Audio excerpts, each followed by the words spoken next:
Hello everyone and anyone that happened to stumble on this video out of sheer curiosity or more likely simple accident. Frilico here to talk about another game that has long since been released but is still worth taking a look at. Pathfinder Kingmaker is a CRPG that falls more or less in line with other titles like Neverwinter, Pillars of Eternity, and Tyranny, all of which are perfectly fine, perfectly capable of standing in their own right, but are nevertheless part of the whole D&D style CRPG tree. It is important to note that this game has undergone some considerable patching, but I don't really hold that against any game so long as the patches are improving on the experience and the initial release of the game was at bare minimum functional. That being said, Pathfinder on initial release had a variety of glitches and bugs that really culminated in a frustrating experience where some spells and abilities just flat out didn't work. But as someone who had high hopes for this game, I decided to come back and give it another shot. Returning back to the game after it's been patched up was a much more enjoyable experience than what I initially experienced closer to the initial release of the game. It really does speak to the nature of contemporary games. Obviously, if a game is released and the developers are basically saying that the game is functional and ready for mass consumption, but more and more games are being released in a condition that stretches the meaning of functional and then being patched to a much more agreeable state. Pathfinder falls into that category. Nevertheless, I'm going to talk about the game as it is now because it has become a thoroughly enjoyable single player experience. And with the nauseating amount of games focusing on their multiplayer component in some respects or another, a great, even good single player is worth taking a look at. So, if you have some experience with D&D style games, then you'll most likely know how to navigate your way through Pathfinder. You create your character, you pick from a variety of races, classes, you assign your stats, you go about exploring the visually interesting world, and you make choices that impact your morality and progress the story as a whole. If you're anything like me, it takes you a few tries before you finally decide on the character you want to complete the game with.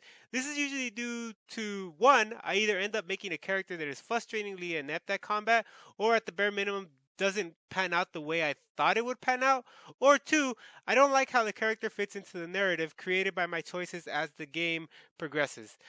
I create a character to be a fairly neutral type of, spell sword, but my choices align me more on the good side, and if I am going to play a good side character, then I'm probably going to end up going with the Nasamore. It's just, I'm going to play the angel if I'm going to be good. Or so my thinking usually goes. In any case, Pathfinder really doesn't do much of anything different with the D&D formula, but that's not a knock on the game, that's just a mere statement of assessment.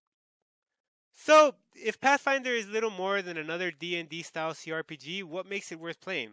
Well, if you're not interested in another D&D adventure, which Pathfinder does deliver, then maybe you're interested in managing your own fantasy kingdom. Now, obviously, this isn't something entirely unique to Pathfinder, but it is implemented in a way that works towards the game's benefit, which is more than can be said about the implementation of this type of component in some other games I've had the misfortune of hoping would deliver. There is a sense of risk and reward to the decisions and choices you make as part of the kingdom management aspect of the game. And while I would have liked to see my cities as I built them, I realize this is almost a purely aesthetically focused desire on my behalf. I mean, it would be nice to see my building placement reflected in the cities that I visit, but there isn't really much loss if the tavern isn't placed directly next to, let's say, the monument I wanted it to be next to. Unfortunately, there is no RTS element to the game, and while I realize that was never promised, that was never something uh, that was never a focus of the game. I think this is a game that would have really benefited from, at the bare minimum, an RTS style component that has you commanding your soldiers on a battlefield, but that is something I've been wanting to see in this type of game since Neverwinter 2, and I'm still hoping for an enjoyable implementation of an RTS, kingdom management, um, single player experience all wrapped into one. One of the things that I did have to get used to as I was playing was the real time simultaneous combat. I have seen some claims that the game would be better off with the turn based combat system, but while the turn based combat system would have made the combat more manageable, I don't know if it really would have improved the overall experience of the game. I mean, it would have obviously appeased people who like turn based combat, but aside from them, would the experience overall really improve? There is a mod out there that allows you to try it, but for my taste, it's really not worth it, and the overall experience isn't expected that much if you do turn it into a turn-based style system. That being said, the combat can call for a significant amount of preparation before engaging, or you can just end up running through the enemies with a little more than a right click. Ultimately, it does take some time to get used to, but the combat is functional and generally enjoyable. And dealing with big bosses is probably one of the funner aspects of the combat, but dealing with little small mobs is just kind of tedious and becomes pretty trivial. Now, the game can vary in difficulty, and things that can prove frustrating for some, like dealing with diseases or curses that your party might acquire as you adventure, can require a few steps, or it can simply be brushed away by resting. Personally, I don't like the idea of rest curing diseases, but I do think it benefits any game to have options available for people who just want to play it that way. As for the movement on the campaign map, the resting can get a little frustrating. Move around the map for a bit and your party gets tired, so you have to rest. It does provide some interesting character interaction dialogue, but it does get pretty trivial pretty soon. Nevertheless, simply exploring the map is enjoyable. I like running across a new map and just stopping to see what it looks like because with most CRPGs, the game world is worth exploring in its own right. Usually, the driving force behind a game like Pathfinder for me is the story. I can stomach just about anything if the story is interesting and engaging. Pathfinder had that kind of story. Now, initially, I didn't think the stakes were very high, but without giving much of anything away, the central dynamic of the story does expand in a pretty intriguing way.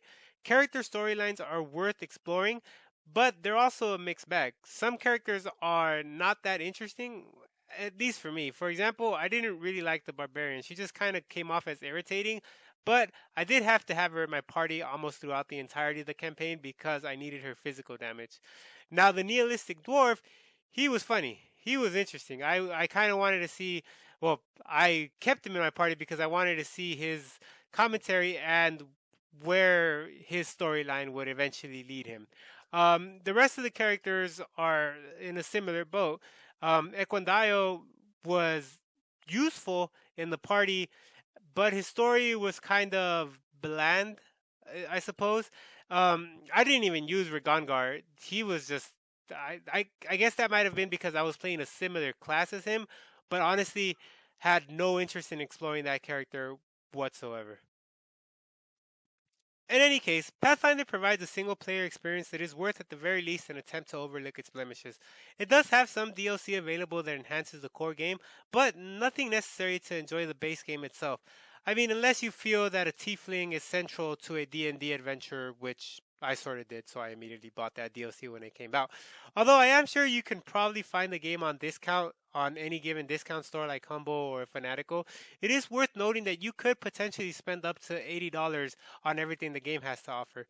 Now, people will spend their money as they see fit, and what is worth or not worth it is entirely subjective to the point where I usually don't even take it into consideration. But I will say that retrospectively speaking, I would feel more comfortable purchasing the game on discount than purchasing the game at the full price that I did. The discount doesn't have to be steep though. Just 25% off. I don't know. It's arbitrary again.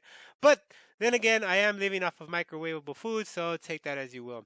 So my final rating for the game on my arbitrary scale of greatness is somewhere more towards the great than what the hell did I just play end.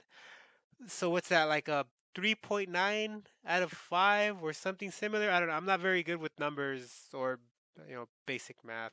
Nevertheless, the time I spent playing the game was enjoyable. If new content does come out, I will purchase it. I am likely to purchase it at full price, unless it just seems like it's something that I have absolutely no interest in, like an art book or something. And as the game stands now, it's really worth a try for anyone interested in a pure single player experience and isn't immediately turned away by the D&D aspect of it. Well, that wraps it up for this video. Let's see how long it takes me to make another video. A week, a month, a year, a JonTron. Oh well, it is what it is. Thanks for watching.